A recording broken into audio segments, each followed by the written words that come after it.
Hello, everyone. Welcome to our Coming Out Stories from India series. Coming out. So, what is it? It is a term used primarily in the LGBT community when a queer person shares about their sexual orientation, usually with friends and family. Nicola and I decided to launch these coming out stories from India to ensure we all work together in changing this narrative. The last few years since my own coming out, I have been looking for, role models, stories that can help me in my own journey. And guess what? There was hardly any, and if at all, not in depth enough. There's a common thread running across the narratives. The journeys have been very challenging for most. However, we also discovered that not all stories are that of pain, suffering, and trauma. Our coming out stories from India started taking shape as we started discovering that we do need to have, positive role models to bring our audience real people with their real stories, lived experiences, however, keeping in mind the uniqueness of India. Hopefully, these coming out stories can help pave the way for those who are in any phase of their coming out journey. I'm Raga Olga de Silva, or Totally Out Now, as you know me. Our guest today is someone who is very well known and very well loved in the community. I've met her very recently and I have loved my interaction with her. She's a very interesting person, very unique, I would say. So before I start this conversation, I want you to join me in welcoming Sonal Gyani. Hi, Raga. Hello. Hey, lovely, Hey. lovely to interact with you and be on the same platform. And how things? Where are you right now? I am right now in Bangalore. Things are a bit hectic owing to Pride Month, but it's going quite well. We are, of course, in the middle of a pandemic, so I'm using that time to cook Oh, up new things. oh, I miss your food photos, by the way, Yeah, the yeah. things that we used to exchange. But I'm looking forward to our chat today. Hey, Yeah. sort of what I found very interesting as I've interacted with you the last few months is that you grew up in Goa. I Yeah. find that fascinating because I know very few people who have grown up in Goa. So tell me, how did Goa shape your life and what were your formative years like? Right, right. So, I mean, every time I tell people I grew up in Goa, if people have an imagination of Goa, however, the Goa that I was brought up in is not your typical touristy Goa because I was brought up in a defense base. My father was in the Indian Navy, right? So, I grew up mainly in a naval base and I was very, very sheltered, in fact, because when you go to a naval base or any defense base, in fact, there is really no need to step out of the base. The base will have everything from grocery stores to you name it, even a school, a post office, everything is within the base, right? So in my case, because we were in a central government school, the only reason that we stepped out of the base was to go to school because the school was a central government school, and this is something you will notice with defense kids because our parents get transferred a lot, and keeping up with the curriculum is difficult, so most of us are in these kendriya vidyalayas, which are central government schools, right? So I grew up in a central government school. There were hardly any Goans there, okay? Like in a class of 50, there were like a total of 3 Goans, okay? Oh, really? Yeah, and the rest of that was a defense crowd. And of course, growing up was similar, right? I was within the base only. So, but however, I must say that I when somebody asks me where am I from, it's difficult to describe what it means to be my identity, right, as a Goan. But I mean, I find that I really relate with people who are from the defense. So I find that there is a culture within the defense as well, which is very secular, and I think that has held me in good stead, in the long run. It's only when I moved to Bombay did I realize that how it is to live outside of a base. And in fact, when you're in the base, right, we have a term for people outside, which is civilians. So it's called the civilian life. And it's only as I've grown older I realized that that strikes as very odd, a civilian. But growing up, I just thought that norm was being in the defense. So you were there's North Goa and South Goa, right? So where is this base? So I grew up in my father was in Ines Gumantak. This is near Vasco. So anybody who's familiar with Goa, you will know that the airport is a naval airport. So there is actually a naval base nearby called Nopara. It's the Naval Officers Flats residential area. It's just on the Double M Airport Road. So that is where, almost all my childhood has got spent. Like that's where I grew up. How And amazing. yeah, yeah. And to And be then in brought up seventh, here eighth like that. standard, seventh, eighth standard, we became civilians. So my father and mother, they bought a flat nearby. So I grew up in Chikalim in that area. But yeah, like I said, no, very few Goan friends. In fact, I explored Goa when I went to college So did you because study? huh, Sorry, did you go I to college in Goa as well? yes, yes. I studied hotel management in Goa, and I mean, this is the institute. The entrance to the institute happens through a through an entrance test, which is all India level. So there were people who came from all over the country. So obviously, uh, the people who selected Goa, we all know why they would have probably selected Goa. So tell us So why. they wanted to explore the place, and along with them, then I began to explore Goa. So really, it was when I was around 18, 19 that I sort of understood that what is the charm around Goa in a way that tourists experience it. Otherwise, I had a very old world kind of experience, like going to certain specific restaurants and eating Goan cuisine, or meeting an aunt who was Goan and having food at her house, Goan food, Portuguese food. So I mean, that's what it was. It's only later that I experienced Goa in the way that it was. Yeah. So Sonal, how was it growing up in your home? So tell us, you have a twin sister, like we said, Yes. and you have a brother as well. Yes. So Yes. how was Yes. the environment within your own home? Ah, so I have an elder brother and I have a twin sister. I'm very, very close to my twin sister. We are identical twins, right? So, so when we would be like my parents, also my father, I've already told you he was in the defense. So, he's very authoritarian. And growing up, things were very disciplined and very strict, And obviously, because of how strict my dad was, I was also paying a lot of attention to my studies and an overall very over focused child. When it comes to my relationship with my siblings, like any other siblings, we used to fight like cats and dogs. And my mother, poor thing, half her time is spent separating us. uh, but I think it was great. It was quite nice because I mean I was very close to my sister. I never felt that I needed a friend. I always had my sister with me all the time, and this might sound strange, but it is so normal with twins that I actually had not spent 15 minutes apart from her till I reached my college, where I went to a hotel management college and she studied fashion designing. Up till then, it had not even been like 15 minutes where we are not sort of together, right? We are always cohabiting. So, I can't describe to you what it means to have a twin. It is a completely different experience. So my mom, right, because she wanted to not be partial or anything like that, she would dress us in similar clothes. Yeah, so we were that typical jo stereotype hota hai twins ka.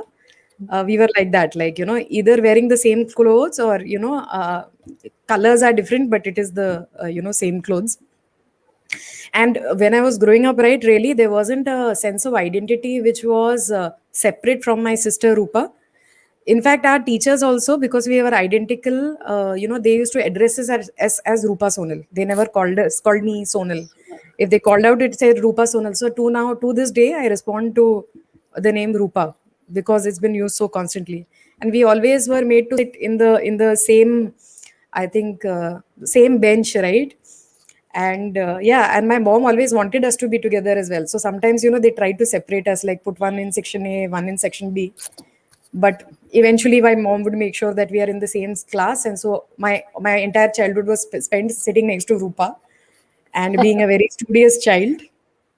हाँ, but उसमें होता है ना कि but if you are in defense family you are also shaitan, so I was also very mischievous and very naughty.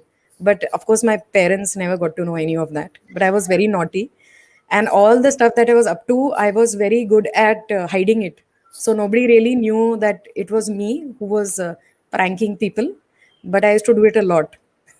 And Rupa was not the prankster. Rupa was not the prankster, not so much. Yeah, Very but interesting. we have switched places, and we used to. I mean, in terms of pranking, and we continue to do it even till today. Like we might answer each other's phone because our voices are so similar. We laugh the same way, right? So we answer each other's call, and she's gone to my college as me, and I have gone to her college and attended her classes. So all of this kind of stuff we have done. I'm fascinated. I'm also a mother of twins, as you know, but I'm Yes. listening to you and thinking, thank God I don't have two girls or two boys identical. I have a son and a daughter. At least I don't have to go through this. But what Yeah. fun! What fun! Yeah. What Yeah. I'm interested in now, Sonal, is understanding. Like as you were growing up, did you have a phase of discovery? Did you start having crushes, as we all do? And what was that journey for you? Yeah, so I mean, I identify as a bisexual, and so my first crushes were in my sixth standard. I actually had a crush towards this boy in my class, and I remember standing in line at the assembly, and he was standing on the stage, and suddenly feeling my heart like thumping so fast, like it's almost going to come out of my body, and I was like, what is happening to me? And it would not stop. It wouldn't stop for a couple of days. So, and I mean, I was somebody who shares everything with Rupa, right? So I was very scared about sharing it with her because so far we had never had any conversation about liking somebody. And the second bit was I was very worried, what if she likes him also? So anyway, I told her about this crush, and she shared that she had a crush too, but it was not this boy, thank God. But we shared this with each other, and I think that after that first sharing, we continued sharing our lives with each, like every night, right? After my father is a disciplinarian and all of that, right? So true defense style, me at 9 o'clock he'll come and switch off the lights, and you have to. So we used to, like, in hushed whisper still keep talking, because 9 o'clock कौन सोता है, So, but lights off, me, we used to talk to each other. So, but around my seventh standard, I had the same thumping feeling for a professor, right? And the thing is that strangely, I never thought of it as a crush. I just felt that I like this person a lot. I'm very fascinated with them. And like, it's that stereotype जो मुझे लगता है पूरी तरह से true है, that lesbian bisexual women have their crushes on their English teachers. So of course I had my crushes on my English teachers always. So I thought this is just like one of that, because I thought that, yeah, that is it. But I started feeling the same chest thumping feeling for other girls also, right? And one of the nights I actually told Rupa. No, I was talking about these girls a lot in the night, and one of the nights Rupa, in fact, turned around, and she was like, Sonal, why do you keep talking so much about these girls? Are you a lesbian? And she laughed, right? And I, of course, uh, I mean, I felt shame at that point for some reason. And I just felt at that point that, whatever it is, this is a bad word, and I don't want to associate with it. So I basically, I think that was the beginning of internalizing some shame around the feelings that I had for women. But of course, it didn't stop me from talking about women. So now what I would do is if, like, in the night we are speaking for 1 hour, then 55 minutes I'll talk about some rando boy, and 5 minutes I will save for talking about the girls, and I manage like that. And frankly, इतना कोई I didn't find बहुत difficulty नहीं हुई मुझे, because I mean, at that time when you were in Goa, there was nobody I knew who was in a relationship. So you were not exploring in that kind of way. The maximum that you, like, you could go to expressing your sexuality was to tell the person that you like them. And in my case, I said I love you to every girl whom I liked, and they all said I love you back. And I didn't really think that there was anything possible beyond that, frankly, because वो language ही नहीं थी, or I was in a small town, and even on media and everything, I had not seen anything, right? And on the media, all I had seen was this feminine, the caricature of a feminine man. I don't even want to call him that man gay, but a feminine man who's non-consensually touching people, or Hijra community. And frankly, because I was a woman, I never ever even for a moment thought that I'm like that. I was Very, just so clear. very interesting. So, there are certain comments you made which I want to touch upon, right? You said you used the word bisexual, but and then you spoke about how you had your first crush on a boy and then you also liked girls. But at Yeah. that time, when you have these experiences, and I'm talking about now a long time ago, right? Now you're in your mid 30s. So did you understand that at all? Like, did you understand the term bisexual? That's number one. Number two is when your sister said to me, are you a lesbian?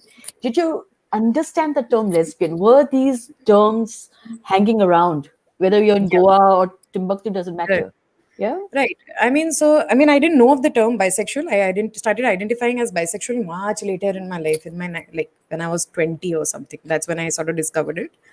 I mean, when she used the word lesbian, I knew what it meant. That much I know. I knew what it meant. I know that what the word meant, but I don't have memory as to where I had heard it. But I knew that this word is, it's about women liking women. That was there.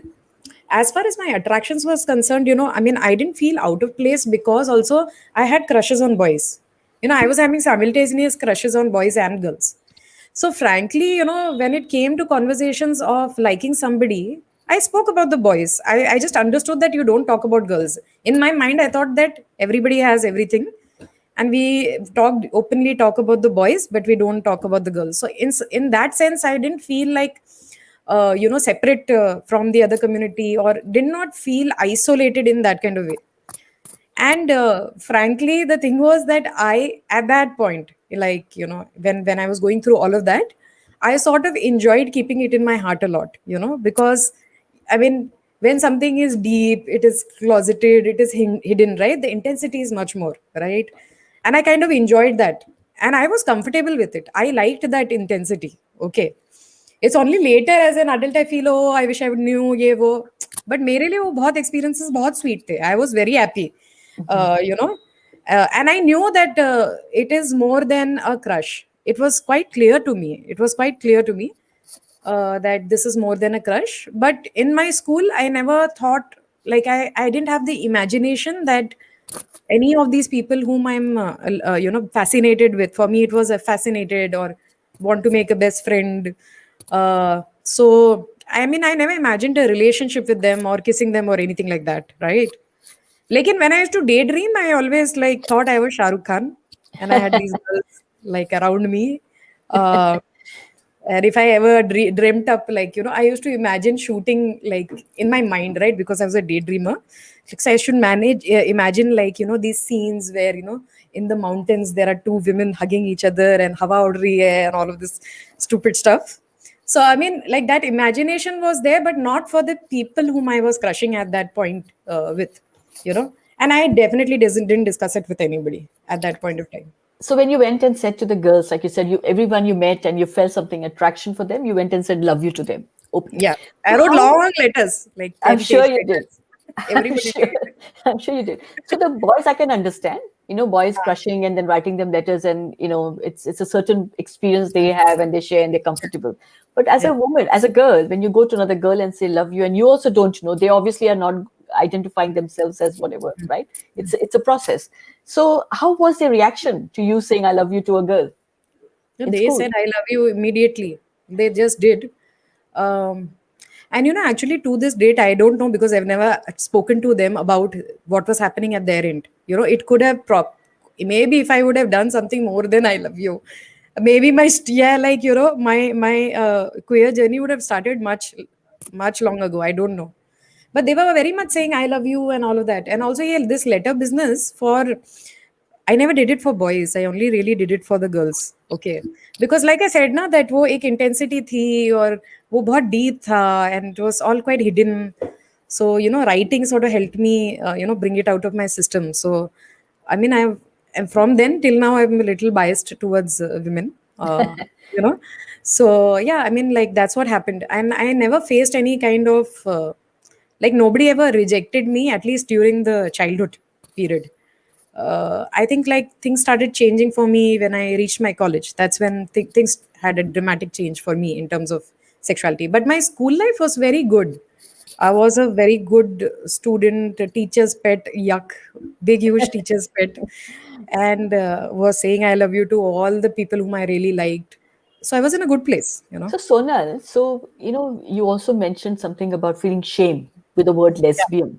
So I yeah, just want to yeah, understand, because we react to situations or certain words based on our frame of reference, right? yeah, Whatever is in our ecosystem, we hear, yeah. we watch movies.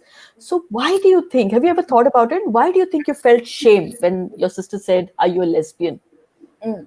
I think that mainly because she laughed after that. Maybe if she wouldn't have laughed, I mean, I don't think I would have felt as much. But because she laughed, I immediately understood it to be that if I'm going to be open about this, I'm going to be laughed on, right? And now, when I think about where did we sort of pick up the word lesbian, um, I mean, I think that these words do get thrown around in the media. It's not like they sort of don't. And I think that, when you are a young person, an adolescent, and you're reaching your sexuality, it's going to start blooming. Before you sort of come out, right, you want to kind of build some kind of comparison. So you will try to use these words and see how people respond to that, in comparison to if you were straight, right? So I think our classmates were also using these words. But I mean, there was just no, I mean, I don't remember at all having any kind of reference point to lesbians. But मुझे लगता है कि maybe it could be because around the same time this film the fire came out, Deepa Mehta's fire. So, and before Deepa Mehta's fire anyway, the build up to that film, so I think the word was being used in popular media. Yeah, but like I think that children, they definitely have curiosity around their sexuality, and they do start discussing these things. And not just homosexuality, just sexuality in general, they will crack jokes about it, right? And since we never had anybody talk to us about it, I think that it further created a problematic situation. Like in every KV school in India, in your seventh standard, you have a chapter on reproduction, Yeah, right? Which is biology. nicely skipped. Okay, the teacher will tell you, go and read it yourself. And obviously, none of us will read it, right? But not reading that chapter, I think, was a problem, and I think it did contribute to it. We needed to be spoken to about our sexuality, at that time. All of us were going through some changes. So I think that is how, I think it's a mix of all of that where I think this came up. And I think the shame, I think that it kind of multiplied over the years, because I sort of never questioned it at all. Like when she laughed about it, I never questioned it. And so when you don't question something, it becomes like a conditioning, right? So as I grew older and I didn't question it, just kept building up, building up, building up. तो जितना मैं छुपा रही थी वो उतना ज्यादा Hmm. उसमें shame ऐड हो रहा Hmm. था मिक्स में. Sure, sure. That brings me to this whole conversation about fire. So you Yeah. said, I understand that 1996, I think, Yeah. 96, right? When fire, 96. 96 when fire was released, and around that time, if fire was brought into your living room at home, Yeah. was it first of all? I think those days that you had VCRs, right? We Yeah. didn't really Yeah. have Yeah. OTT and stuff. So if that conversation was ever brought into your home, in your living room with your mom and dad, Mm. how would that reaction would have been, or was it a reaction to anything to do with the gay scene? Right. No, I mean, the thing was that when it came to films which were considered adult, we were not allowed to see it, and my parents didn't discuss it. And if there was a film coming up, I remember as a kid around my fifth, sixth standard watching a film which was about a trans woman. And I didn't know anything. Like it was. In the film, the protagonist of the film is male bodied, and then she transitions into a trans woman and comes back home. And I remember my mother being very skeptical about me watching that film and saying not to watch it. Not to watch it, but I remember her being a bit uncomfortable. So like asking like, "What are you watching here?" And I think like Fire is the kind of film we would have never watched.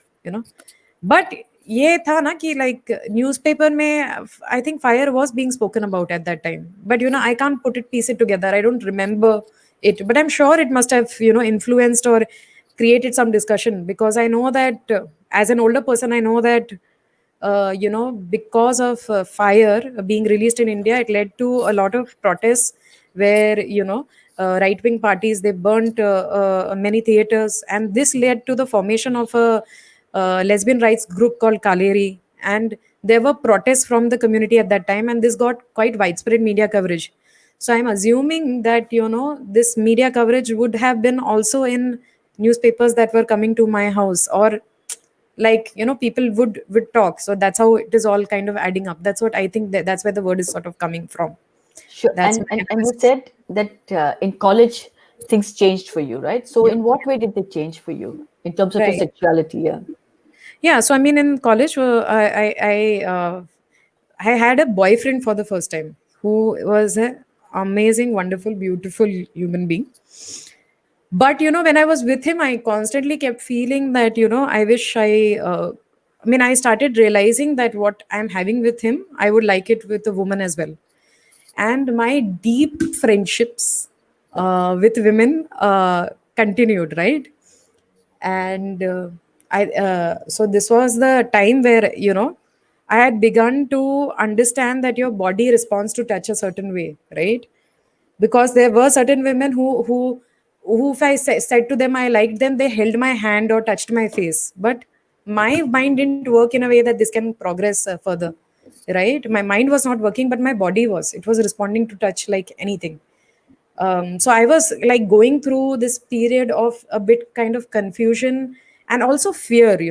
I mean, I wanted to go and hang out with these women, but I was very fearful because in my mind I also had a stereotype of the lesbian woman. So I was worried that this person will be, I mean, I was thinking about the other women being the lesbian stereotype. So I was worried and scared about this.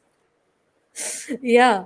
But I think like before I could even figure out my sexuality or sort of come out with it or understand ye ho kya raha hai, I was outed without my consent. So one of my classmates, they put up a photograph of me and another friend of mine on a social media platform and asked that they put up a poll saying, "Do you think Sonal is a lesbian?" And by the time I came, I mean, I got to know that this is put up and I got it removed.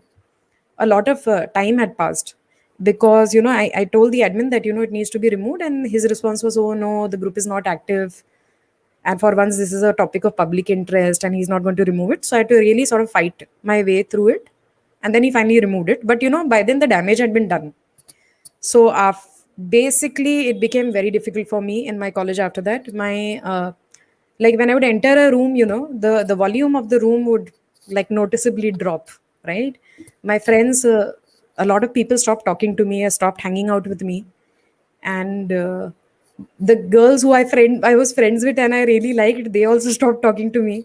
So it was very devastating, frankly. And also besides this, because I was the lesbian, all kinds of colored rumors about me, were being shared on the college campus from everything you can imagine about a woman they think is a lesbian. So it was very, very difficult. And, there was just no support, no help, no nothing.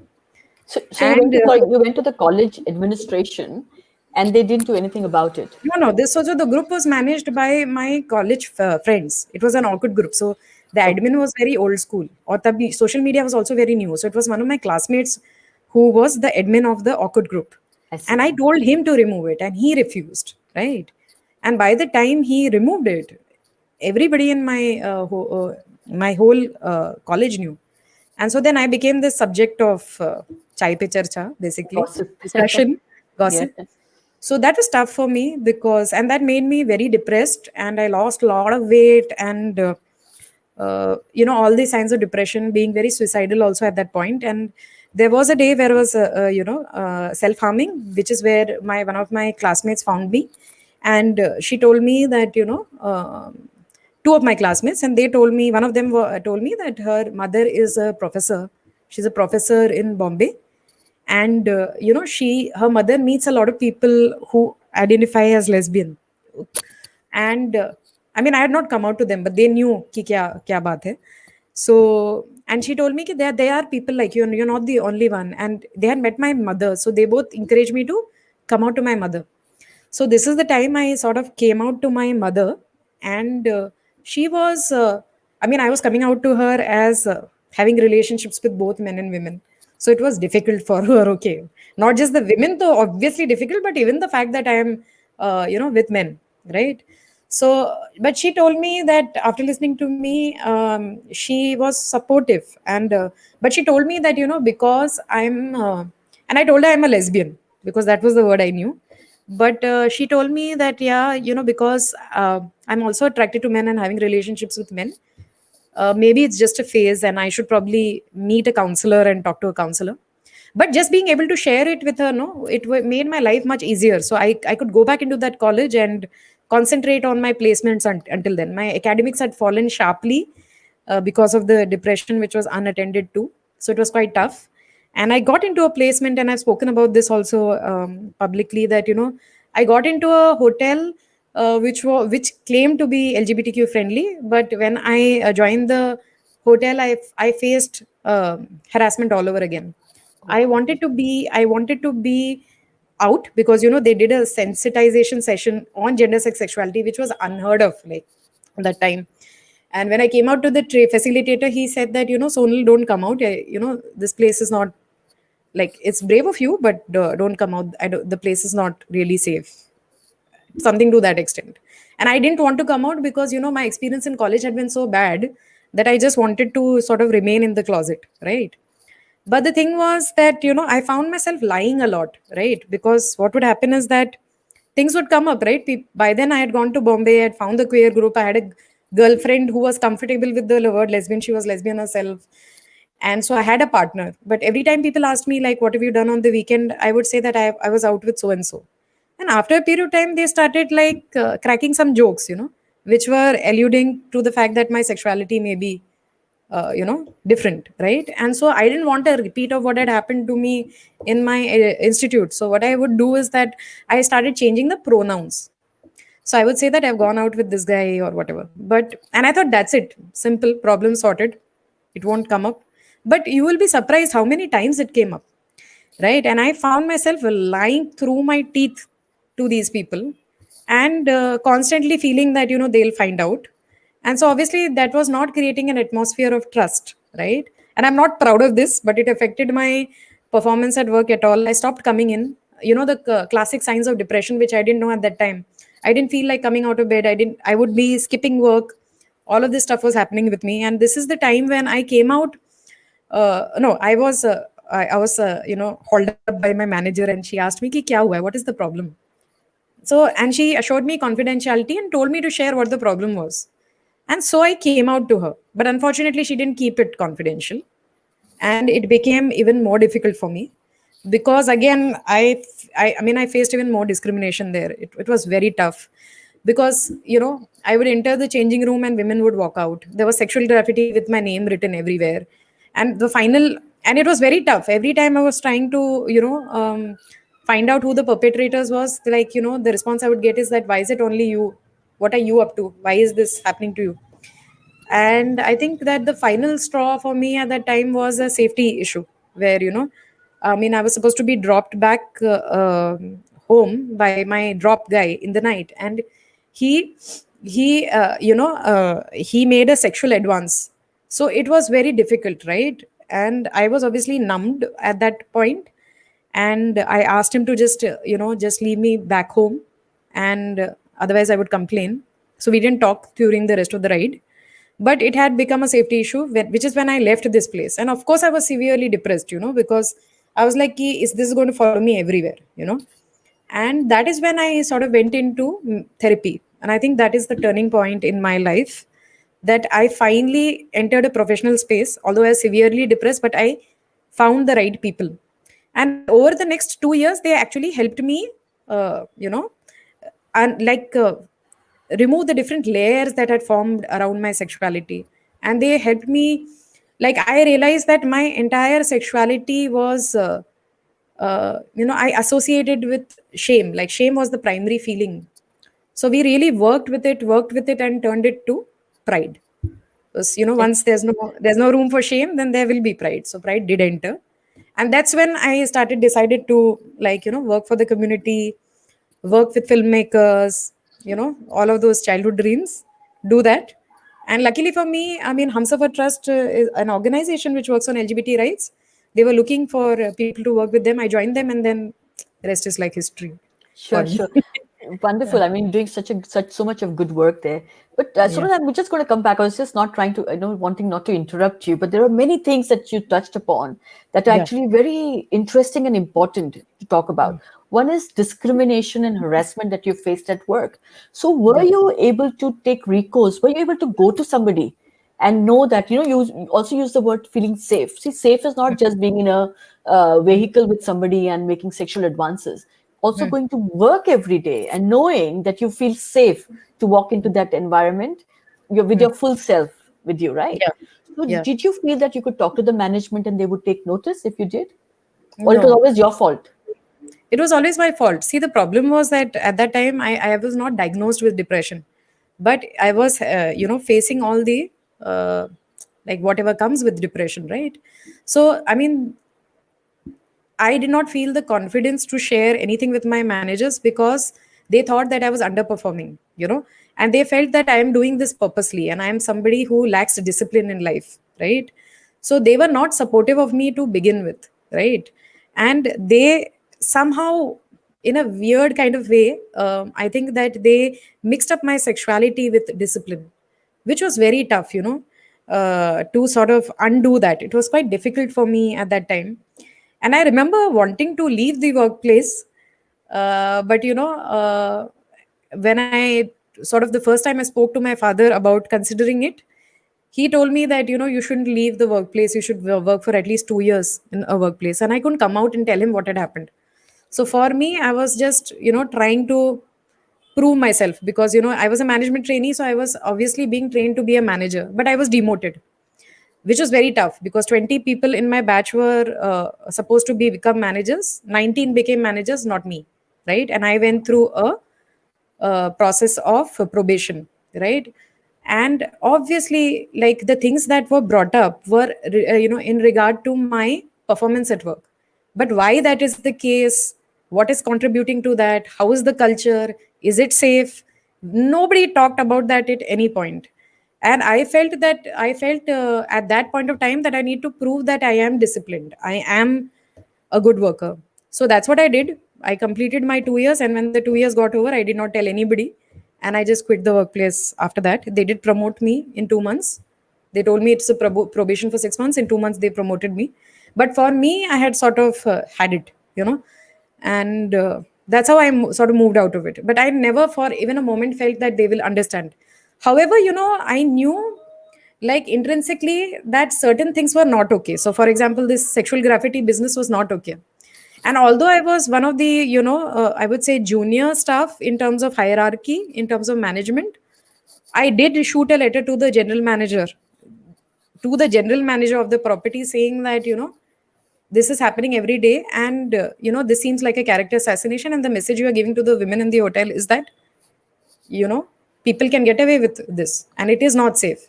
So I remember doing that without having language for gender and sexuality, and the person was found the very next day.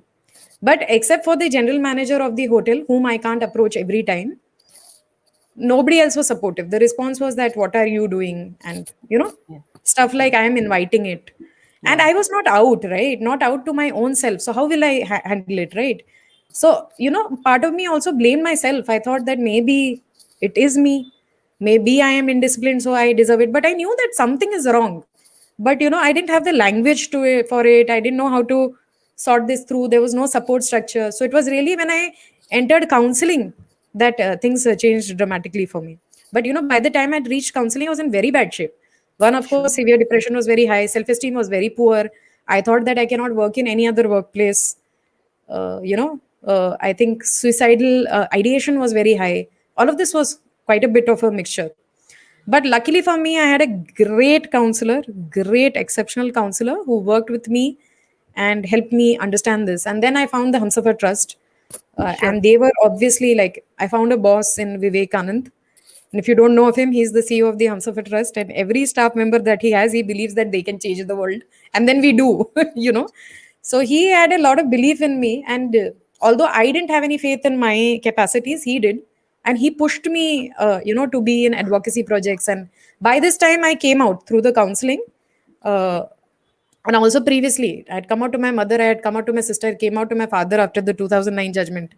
So I was one of the few people who had come out, but come out as a coping mechanism, not as, it was not not everybody has a positive coming out story. I didn't. I'm one of those people.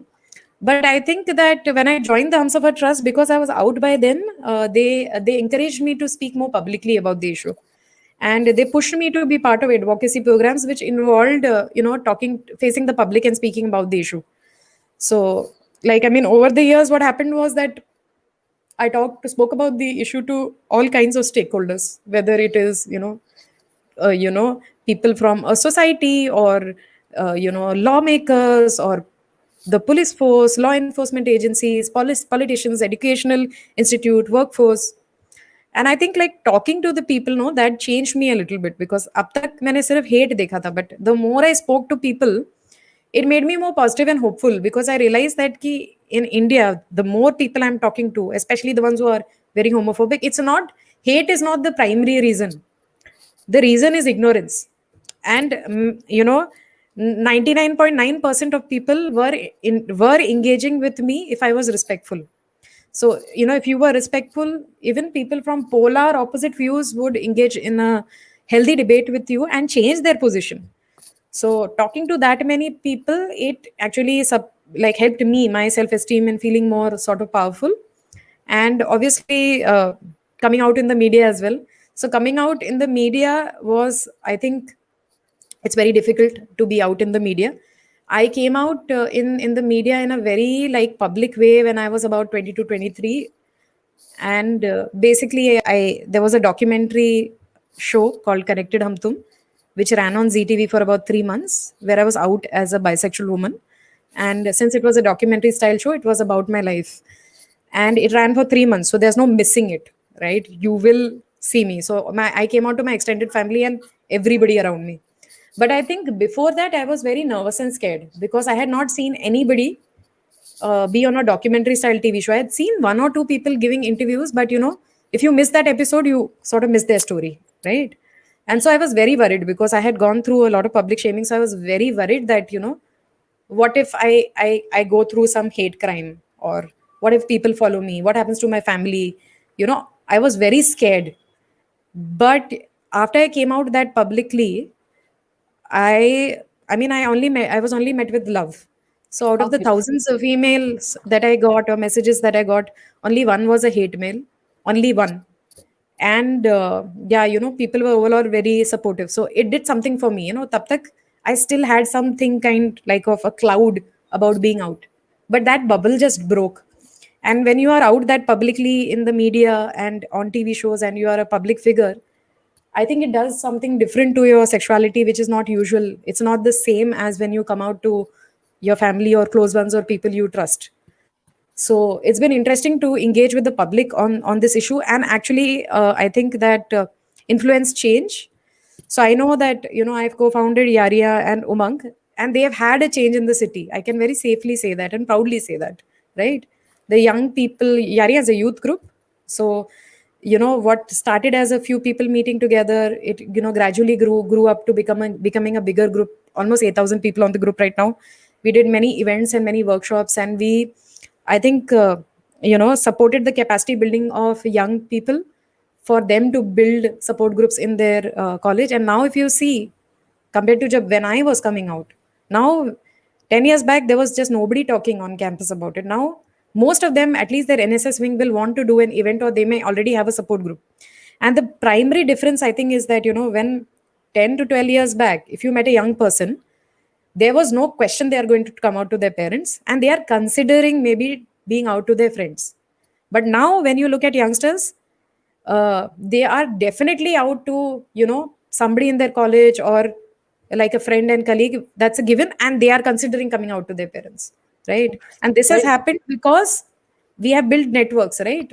This community is small, and that networking, finding people who are proud of themselves, it helps. So I know no, that it shapes, if you Wonderful. come I out mean, of it. wonderful to hear. Sonal, I'm interrupting. I see two parts. I see a 22-year-old, pre-22-year-old, and a post-22-year-old Sonal, right? And Yeah, it's very interesting. I think the first part, there was this whole gaslighting also that you got used to from people. Everything yeah, became about like, oh, it's your fault, you should change. And we hear this a lot when we do a coming out stories series. We hear yeah, this a lot, and I've been through that as well. It's always like you reach a point where you self-doubt, you lose your confidence. yeah. Like you said, you go through mental health issues, you go through depression, you go into a very dark place. And sometimes I look back and think about my own life, Sonal, and I think, would my life have been different if I hadn't been through that phase? Would my journey would have been different? But interesting to hear you speak about it. You're voicing a lot the thoughts that a lot of people are actually journeying through even now. Now the second part is, which I love the most, is where these conversations are paving way for new narratives, is where you're talking about how things can change once you Yeah. accept it, right, within yourself. The whole internalized homophobia that we go through, right? Once you have Yes. cut through that, then your life Mm. change, and you have made not a change just for yourself, right? But look at the change you're making in the community for the community. However, I want to just say one thing. While you're giving me hope, and I'm thinking, wow, things are happening, but I receive a lot of emails, a lot of messages on a daily basis that people are really struggling even now coming out Mm. to their families in India.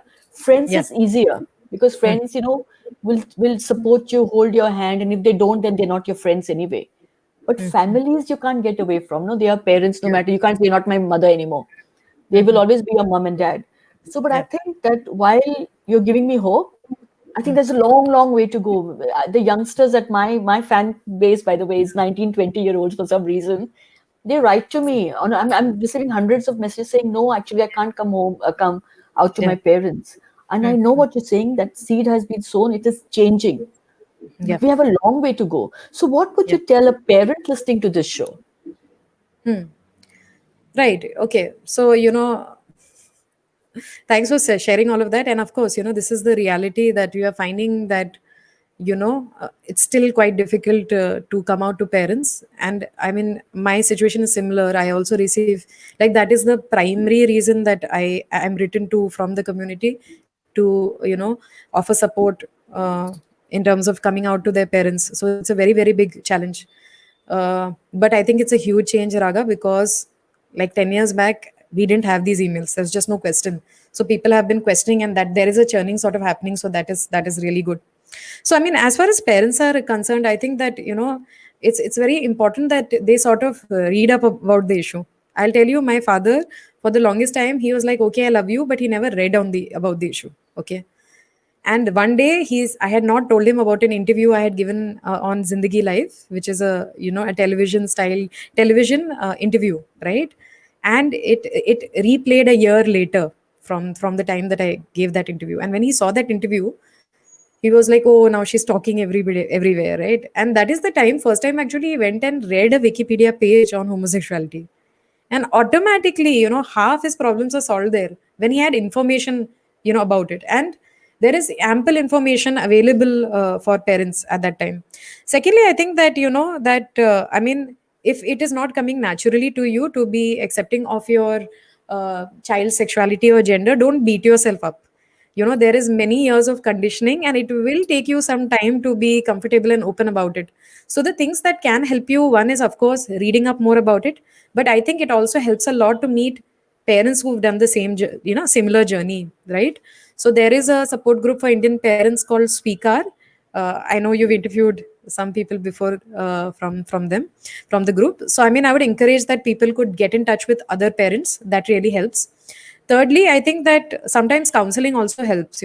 So I mean, this is something I also tell young people a lot, that once you come out to your family, or the journey doesn't end there. Now it is the coming out journey of your parent, and you have to be sorry you have to hold their hand in this journey, right?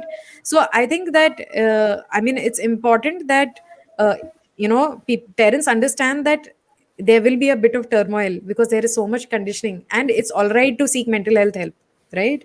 Some of us are not tuned to handle the kind of pressure that will come our way, and we might be having fear that we have probably not processed where it is coming from. So I find that counseling sort of really, really helps. So those are the top three things I would say to parents.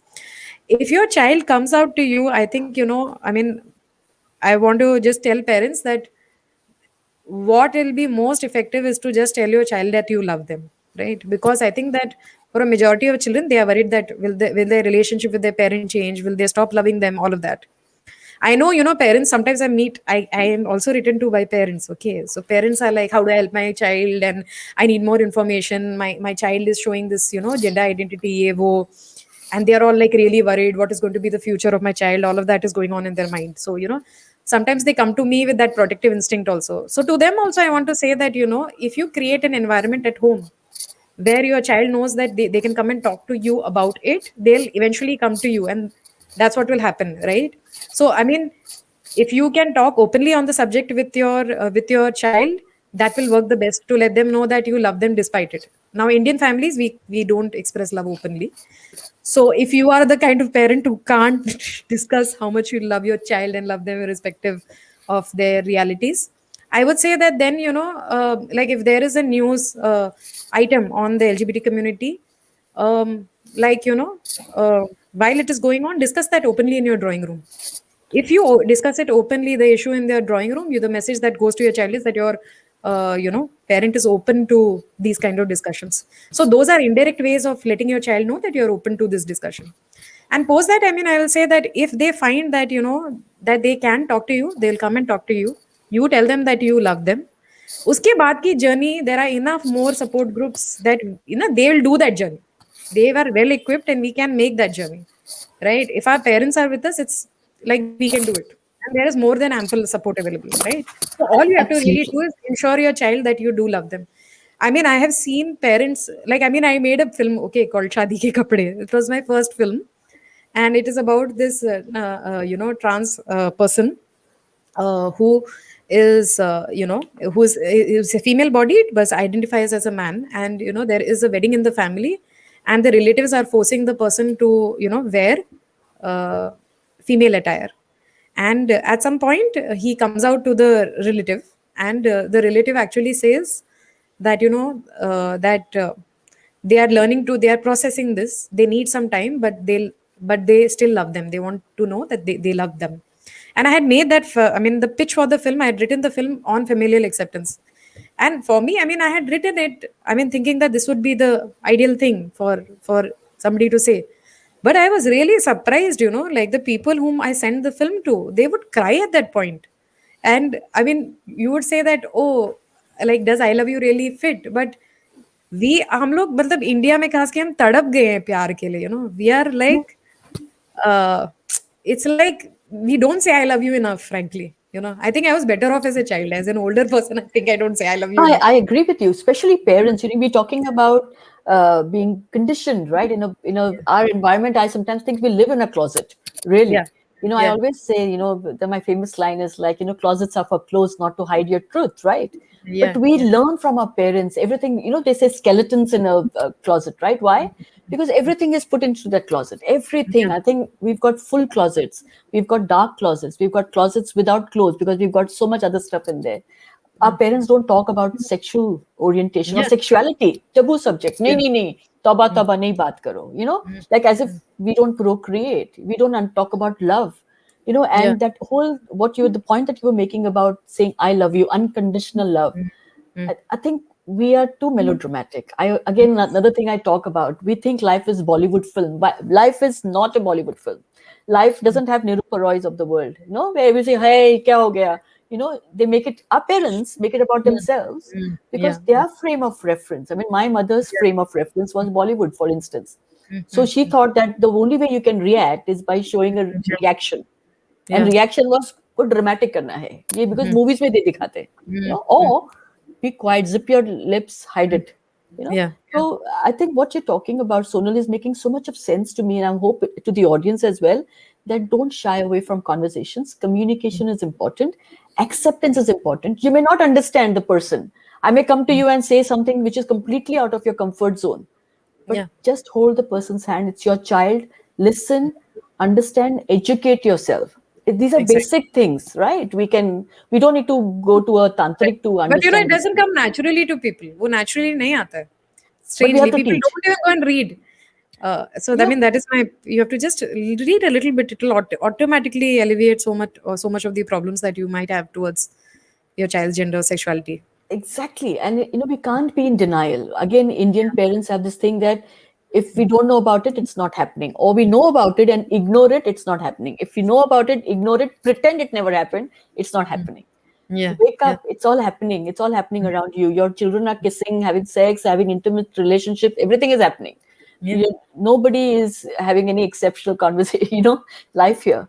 But Sonal, before we finish, there's one other thing that I want to talk to you about is that you came out to your parents. Now you came out to your parents as bisexual, lesbian, whatever that the way you identified yourself, when you expressed yourself over time, they accepted you. Beautiful. Now there is something called polyamorous, right? Life that you talk about. Can you Yeah. just touch upon that a bit? And when you came out, did you have to come out again to your parents about this part of your life? Yeah, I mean, I think so. When it came to bisexuality, I was pushed to the corner and to come out. But I think polyamory was very much a choice to come out as polyamorous. So what I was finding was that I always had, attractions to multiple people. However, I had gotten into a relationship with this incredible woman, Upasana, who is like, I think she will continue to be the love of my life forever and ever.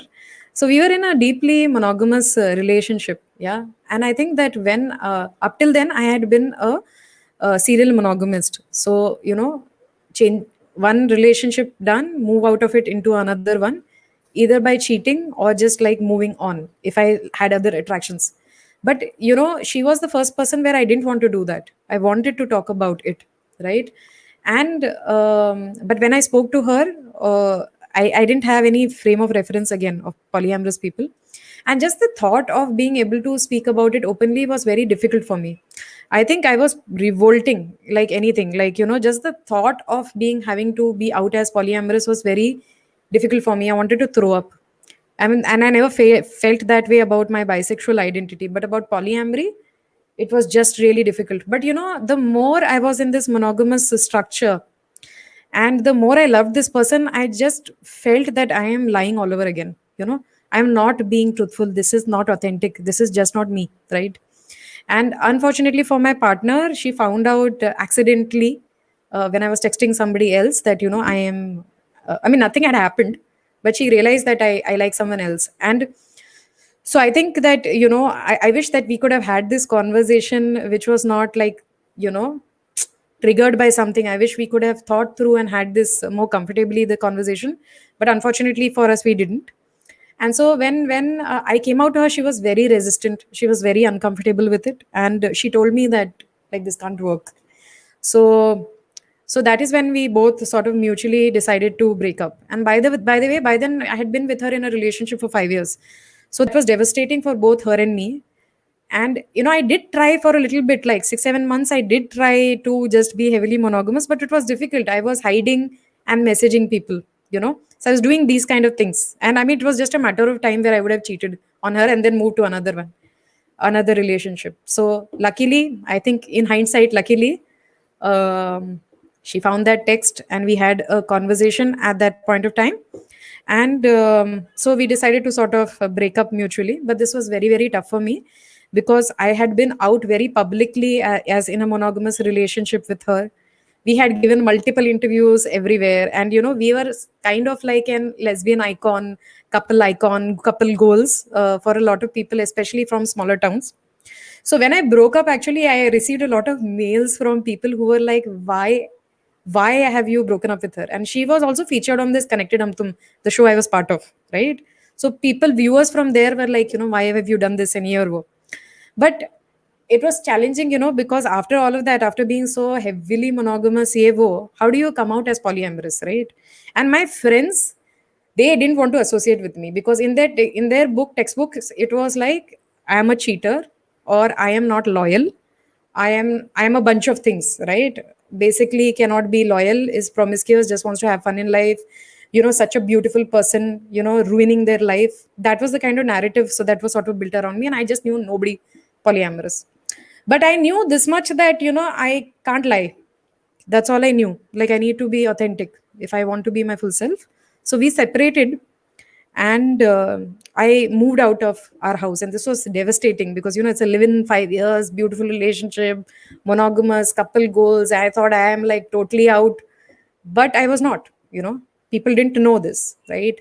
And so after that, slowly I started speaking about polyamory, and I met with a lot of resistance. The first 1.5 year was very bad. And that is the time that in one of these LGBTQ conferences, when different communities were speaking about their issues, I spoke about bisexuality, and I also openly spoke about being polyamorous. And because I was out at that conference, I met somebody who was part of a poly support group in Bangalore.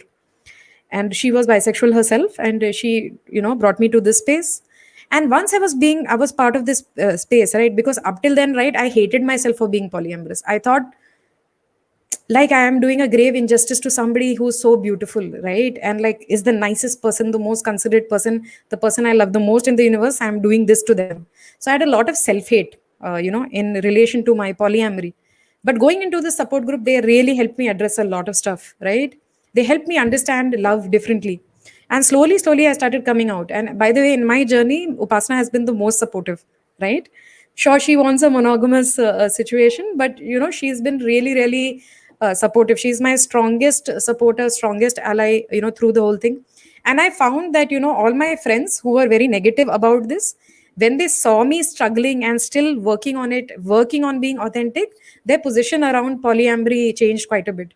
But I think what changed for me fundamentally, Raga, at that point of time was, for the first time in my life, right? I was in a poly community, and for the first time in my life, I understood what it means to be in a space which is not biphobic, right? Because until then, if I was in a straight space, they had a problem with, if I was with a same sex couple, and when I was in the community would be like, oh, you are promiscuous, ye wo.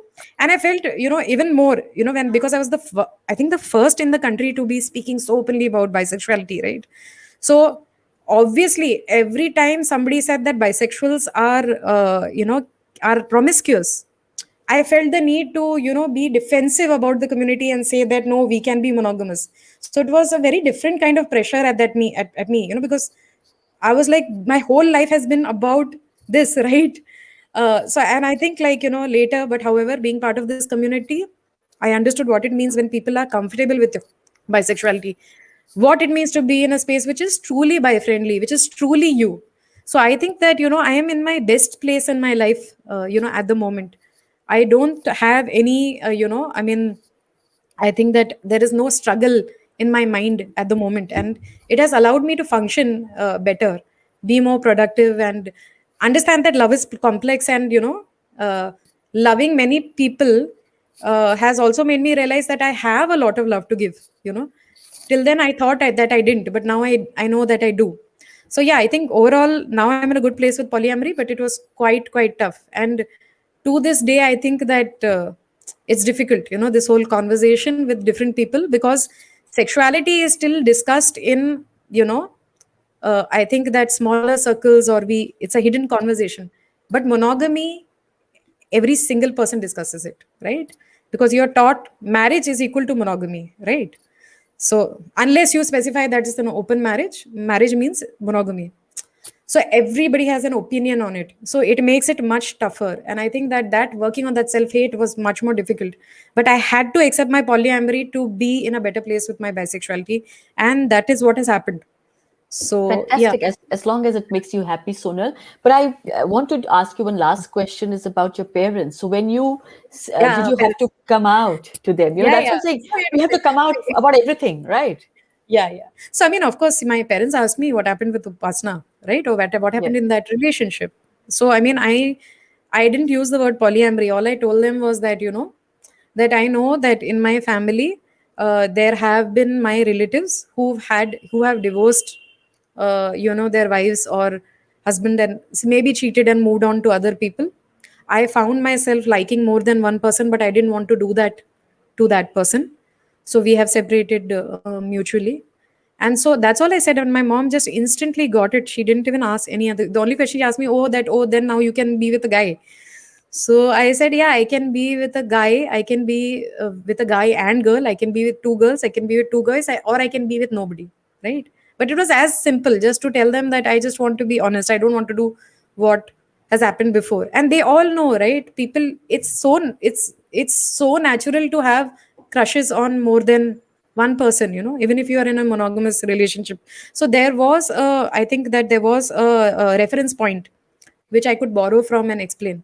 And that's it. Those 2, 3 lines, and after that, no questions, extra question asked. They just got it. They just got it. Yeah. Fantastic. I think your parents must have learned a lot from your journey for sure.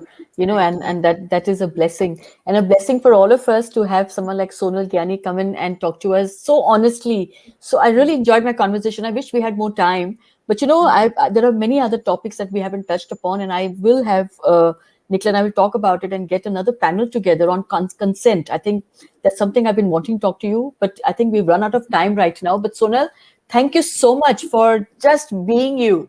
I've just really enjoyed our interaction, and I hope to continue talking to you. And huge blessings and all the best from all of us here. And I hope you continue to be the voice that you have become. And I think the community has a lot to gain from you. So thank you very much.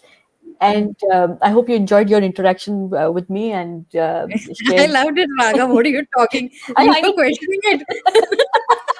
यार एक I'm थोड़ा a huge fan. I'm a and huge fan. Of course, I loved thank every you. bit of it. Thank you, thank you. And I have to thank Nicola, who's in the background, but she's the one who's curating it, produced by Nicola, managed by Nicola. So thank you, Nicola, for having Sonal and I on this show. And thank you, Herbal Theory. They are a gifting partner. And there's a little packet coming your way, Sonal, very soon. Oh, no. And I will take the address from you. Thank you Okay. also, Digital Fix. They're a digital and social media partner. They've been doing a fantastic job for us. Thank you, Duraya.